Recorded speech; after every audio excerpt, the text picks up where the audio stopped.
press the bell icon on the YouTube app and never miss another update. Hello students, welcome back to your social science class. Today we are going to continue the chapter community, and we will discuss the other two aspects that were remaining, that's rural and urban society. In the previous class we discussed about nomadic and tribal communities. Today we are moving further into understanding rural and urban community and their characteristics likewise. Now rural means villages, urban means cities. This is the basic understanding you must know. Rural is villages, urban means cities. Now most of our population stays in the villages in India because we have an agricultural community, and most of the occupation that's happening in India is in the fields. So most of the people are in the villages rather than in the cities. With the advancement that is happening in around the society, times are changing, things are also changing likewise, and we have a development of villages into towns and towns into cities. But if you go anywhere into the interior places, villages that are there are still prominent, and it's always been said, isn't it, life is peaceful at the villages than in the cities, because there is no hustle and bustle just like the cities in the villages. Villages are calm, serene, peaceful, all nature related things. Nature is very close to you there. In the cities, buildings are close to you, smoke is close to you, noise is close to you, but in the villages all that is not close to you. So we'll get into rural community first and then move on to the urban community. Okay, now we have different names in regional languages for villages, that is Halli, Uru, okay, Gaon. All these are names that we give in our local regional languages. Whatever constitutes in our regional language means the same, that is a village. Now, India is a land of villages and agriculture, that's what we have stressed on, and we have been learning from our lower classes. Agriculture is our main occupation, farmers are the backbone of our nation. This one statement nobody will forget, and because that statement has been in most of our social science textbooks for all the years that have come, isn't it? Agriculture is the main occupation, farmers are the backbone of the nation. Have you not heard this statement? I have, for all the years that I studied in school, and it was in state syllabus, state as well as the CBSE syllabus. These statements do repeat because that's the basic fact. I'm not denying the fact, but that's the basic fact, and we have continuously been reading it, so that sentence has never gone out of the mind. Now, there is a different kind of administration also that happens in the rural areas. Different kind of administration in a sense to say, people there have these panchayat systems, isn't it? Panchayat systems as in to say, the panchayat raj, okay, there is a sarpanch and then the dealings are done. Not like what is in the cities where you have people governing on a different level. In the villages it doesn't happen like that. They stay as a family, they stay as one community, they stay connected to each other come what may. But in the cities life is totally different. It is not like that. People are on their own, people mind their own businesses. People are a little selfish also in the cities because nobody wants to cater to the needs of the others, but only see to yours and keep quiet. Here Bogadis, he says our society that has evolved from this cradle of villages. What's a cradle?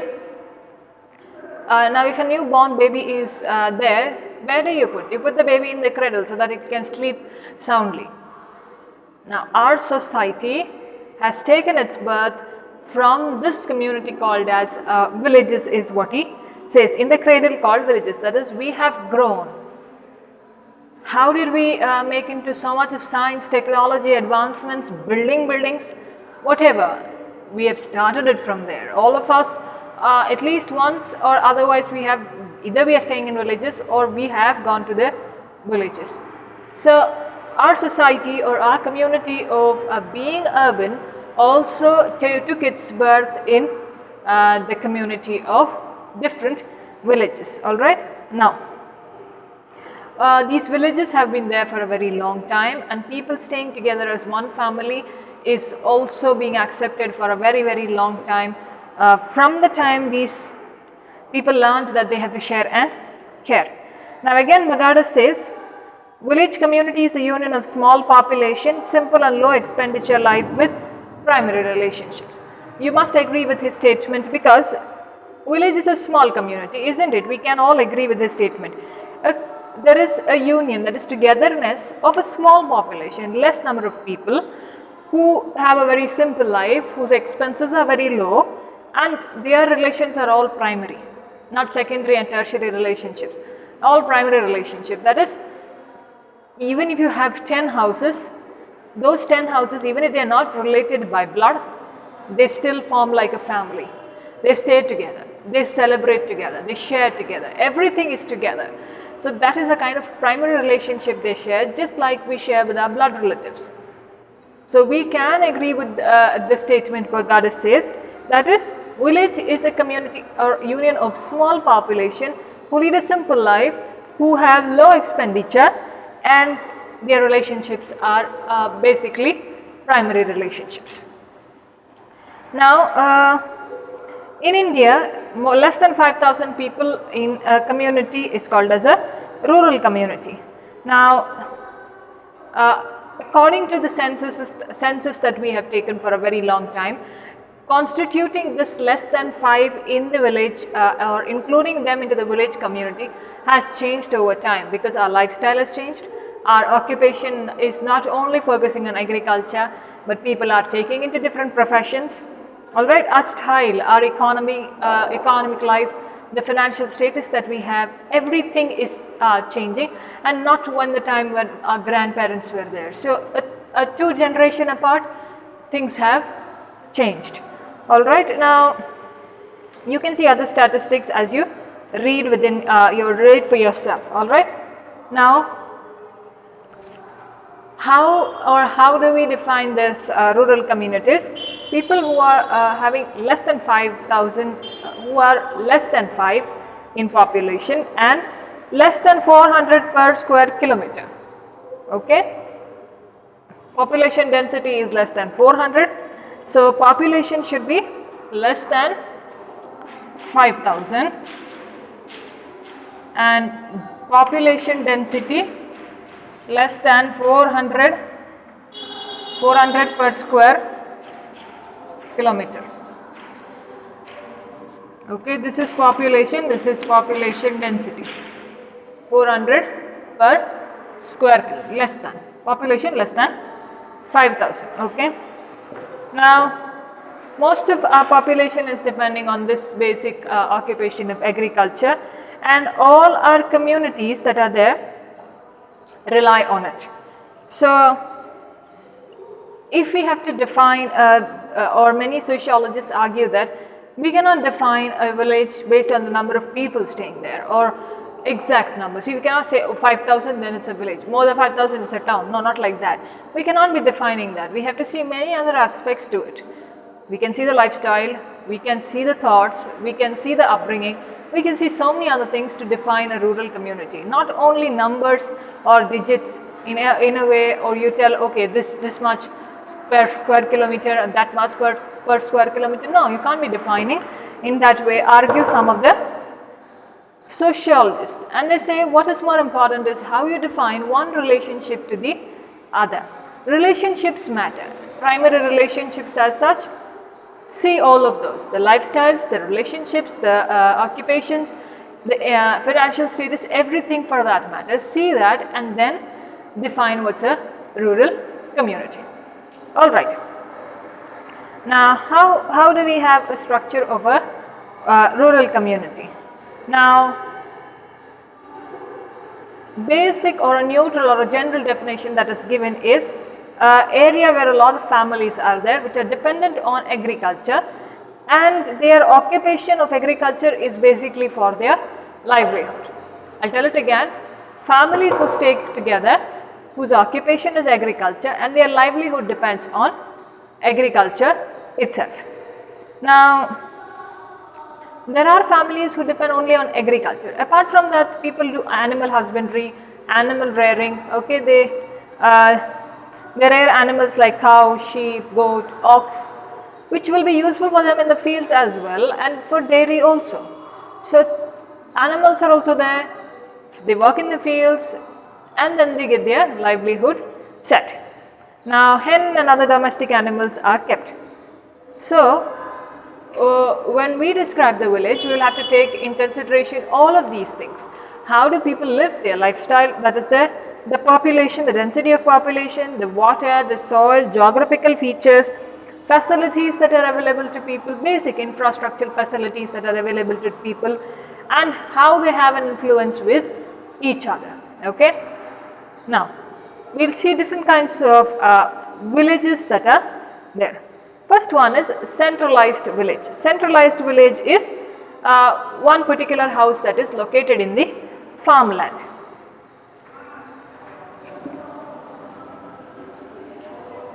Okay, just a second. Centralized villages.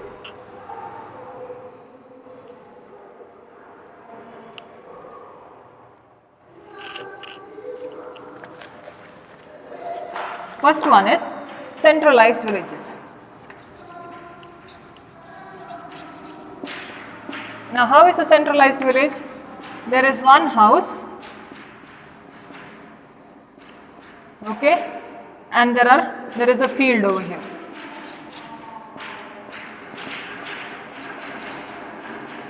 Okay, centralized. One house in between. All right, and then the other houses are also very close by. There is another house over here, close distance. There is another house, maybe another house over here. Okay, centralized, that is in the farmland. Then there is fields over here, houses are close by. Next one is villages with independent households and farms. Now this is second one, independent. Okay, this is found in the coastal region and irrigated areas of the Raichur district in Karnataka. Now here it means there is only one house, okay, one house over here. He has a house and there is a cattle shed. All right, animals are there inside here.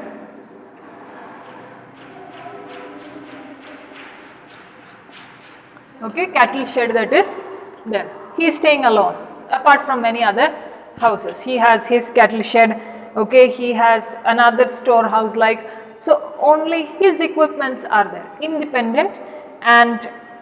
Independent households and farms for his animals and for him. Next is scattered group villages. Okay, scattered group villages are there in the hilly areas.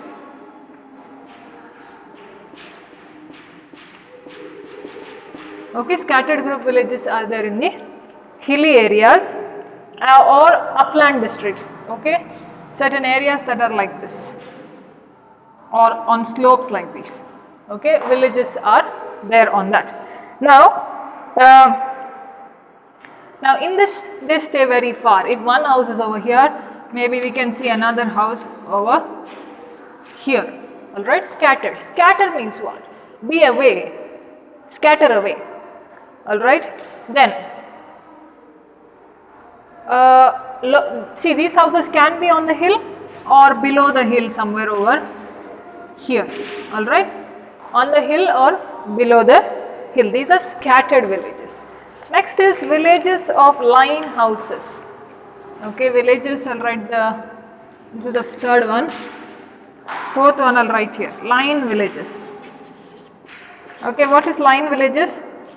Line villages are, now if there is a road over here, okay, there is a road over here, there are houses on this side of the road as well as this side of the road. Okay, so houses in line on the opposite sides of the road are what? Villages of line houses. Here what is important is here, this house connected to the other house, very close by, in a stretch on the side of the roads. Alright, when they are connected, what is the one thing that divides them is the wall of the house.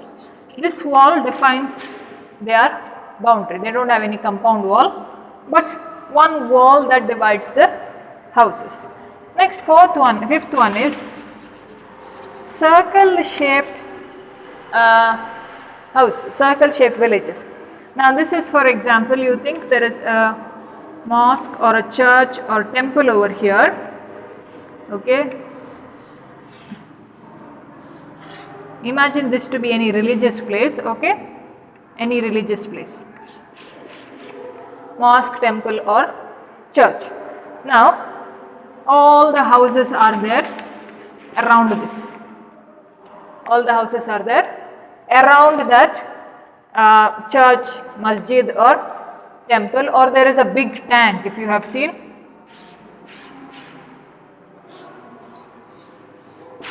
Okay.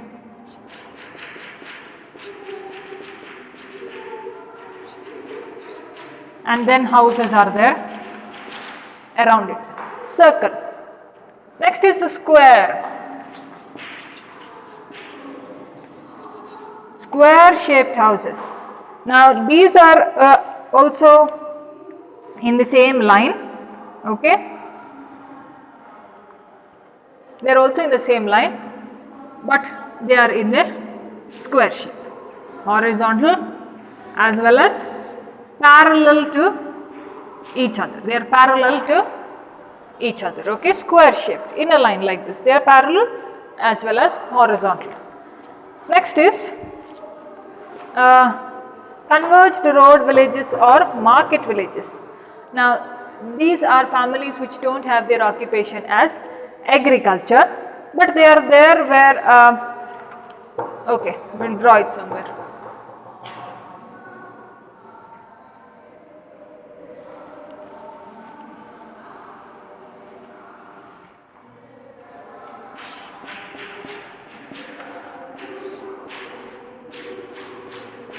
Okay, the seventh one is converged. Now this is like in between where two roads are joining. If we can imagine a road that is going like this, and there is another road over here, there is a house over here who keep tea stalls, okay, maybe some snack shop, all that here where where the junction meets. It's houses in the junctions, all right, houses in the junctions. So this is somewhat very incomplete to be called as a village. Their occupation is apart from what is agriculture. All right, now our structure of villages are changing. I'll tell it to you again. Okay, first one is centralized villages. Okay, these villages are located in the farmland and the houses are very close to each other, centralized. Independent households, okay, they have their house and they have another shed like for their cattle, independent house. Scattered houses are mostly on the hill areas, either on the top, either on the hill or below the hill, but very far and scattered, they are not nearby. Next is circle shape. Now one particular junction will be there, whether a mosque, a temple or a church, and then around it the houses are built, or there will be a tank or any tree like which is a worship, and houses are surrounded. Square shape, which is horizontal as well as parallel, they are in a, this is not a square, okay, this is a rectangle.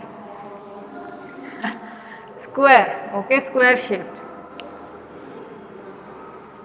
They are horizontal as well as parallel to each other.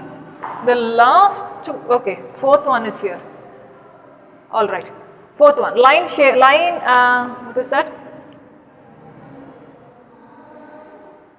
Village of line houses. Line houses are houses are very close, what divides them between is one wall, and they are on the either side of the roads. Okay, then a circle, then a square, and the last one is converged. Converged is, now if there is a road here, on the junctions there are houses where the occupation is not agriculture, but they sell tea, snacks and other items when you are going on the roads. Alright, okay. Now this was the different kinds of villages that are there. We will see the characteristics of one or two characteristics of the rural community. Now rural community is something that has been very small in size, isn't it? Max Weber says majority of the Indians, they reside in the villages, and according to 2011 census, 68% of the Indian population has been in the villages. Now we can see a difference in their social lives also. Earlier it was only agriculture, maybe cattle, and their livelihood would go with it, and their living also would happen very easily. Now here at today's present time, when people are moving into cities, when people are moving into the towns, the density of population in the villages is reducing. Next is agriculture and agriculture related economy.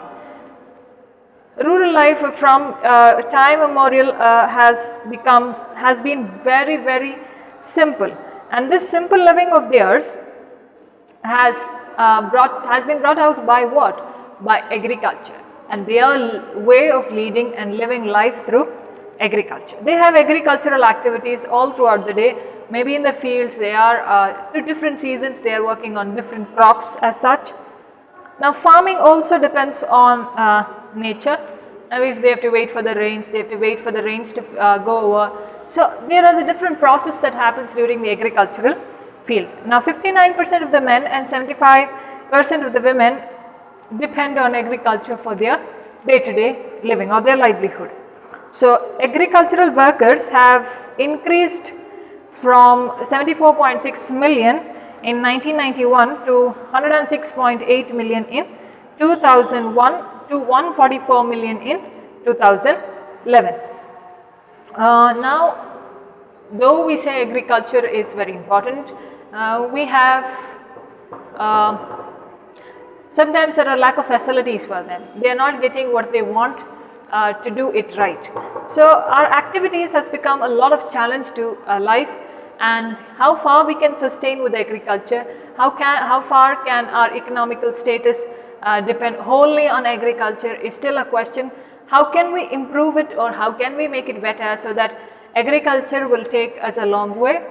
All that has to be pondered upon, all that has to be looked onto, and only then when we find deeper results onto it, we know how agriculture is important to us. Alright, the three more I will discuss in the next class. We will stop at this. Remaining characteristics and the urban community, we will do it in the coming class. So for this that I drew on the board, it may be scattered here and there or a little shabby here and there, but for the amount of space that I have for you, I will have to do it here and there. You can neatly draw it in your book so that you don't get confused, and when you have to read, you can easily see the picture and get the definition right in your mind. You need not sit and by heart or read so much in the textbook. Okay, make it small. That's what I told you from the beginning. Make it small, get it into bits and bits, and then you can memorize it easily. So draw that's your learning way. This is my learning way, where I can draw and learn. So you can take your methods but make it very simpler so that you remember easily. All right. Okay. We'll stop at this. Read how much we have finished, and the continuation we'll do in the coming class. With that, we can wind up the lesson. Thank you very much for listening.